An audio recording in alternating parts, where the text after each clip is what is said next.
আসসালামু আলাইকুম ওয়া রাহমাতুল্লাহি ওয়া বারাকাতুহু। প্রিয় দেশবাসী, আমি আপনাদের মাঝে কোরআনুল কারীমের কয়েকটা আয়াত আমি আপনাদের মাঝে আলোকপাত করতে চাই। আল্লাহ রাব্বুল আলামিন জানালেন, ওয়ালা তাকতুলু আনফুসাকুম, এবং কখনো তোমরা স্বার্থের কারণে নিজেদেরকে হত্যা করো না। আল্লাহ রাব্বুল আলামিন এটা কিন্তু পরিষ্কার করে বললেন, স্বার্থের কারণে হত্যা করো না। একটি গুরুত্বপূর্ণ মেসেজ।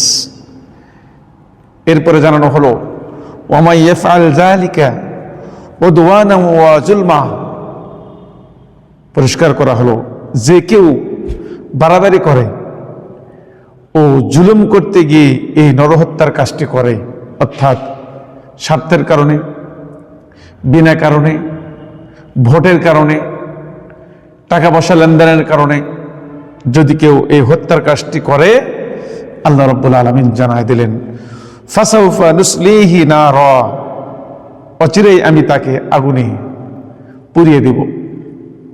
সম্মানিত ভাইরা, মানুষ একটি সমাজে বাস করবে, ভোট হবে, নির্বাচন হবে, শত্রুতা থাকবে, তাই বলে একে অপরকে আমরা কি ক্ষতি সাধন করব, হত্যা করব?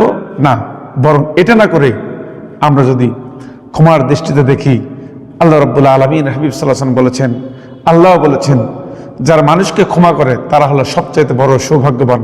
আপনি কেন অত্যাচার করবেন? আপনি কেন একটা ভাইকে হত্যার দিকে নিয়ে যাবেন? এটা নিয়ে যাবেন না, কারণ আপনাকে মরতে হবে, আমাকে মরতে হবে। ওয়া কানা যালিকা আলাল্লাহি ইয়াসীরা, আল্লাহ রাব্বুল আলামিন বলেন, আর আল্লাহ তাআলার পক্ষে এটা একেবারে সহজ কাজ। আল্লাহ যখন কাউকে ধরবেন সেদিন কিন্তু কেউ ছাড় পাবে না। সুতরাং আমরা এই মারামারি, কাটাকাটি, হানাহানি, হত্যা এগুলো আমরা বাদ দিয়ে আমরা একটা শান্তির সমাজ আমরা প্রতিষ্ঠা করি।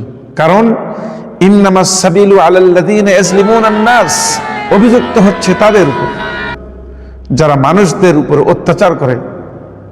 আপনি কি অভিযুক্ত আসামি হবেন? মানুষকে হত্যা করে, মানুষকে মেরে আপনি অত্যাচারিত হবেন, আর আল্লাহ রাব্বুল আলামিন আপনার দিকে আমার দিকে তাকিয়ে দেখবে? কখনোই নয়। ওয়া ইয়াবগুনা ফিল আরদি বিগায়রিল হক, এবং জমিনের বুকে অন্যায়ভাবে বিদ্রোহ আচরণ করে বেড়ায়। উলাইকা লাহুম আযাবুন আলীম, এমন লোকদের জন্য রয়েছে কঠোর আযাব। সেটা দুনিয়াতে হতে পারে, আখিরাতে হতে পারে। সম্মানিত ভাইরা, এই জন্য আমরা এই বিষয়গুলো, হত্যা, মারামারি, কাটাকাটি, হানাহানি, এই বিষয়গুলো আমরা এড়িয়ে চলব। এটি ভালো কাজ নয়, এটি দুঃখজনক একটি কাজ, নিন্দনীয় কাজ। এই বিষয়গুলো থেকে আমরা এড়িয়ে চলি। আল্লাহ রাব্বুল আলামিন আমাদেরকে মাফ করুন। সকলে প্রতি আল্লাহুম্মা আমিন। আসসালামু আলাইকুম ওয়া রাহমাতুল্লাহি।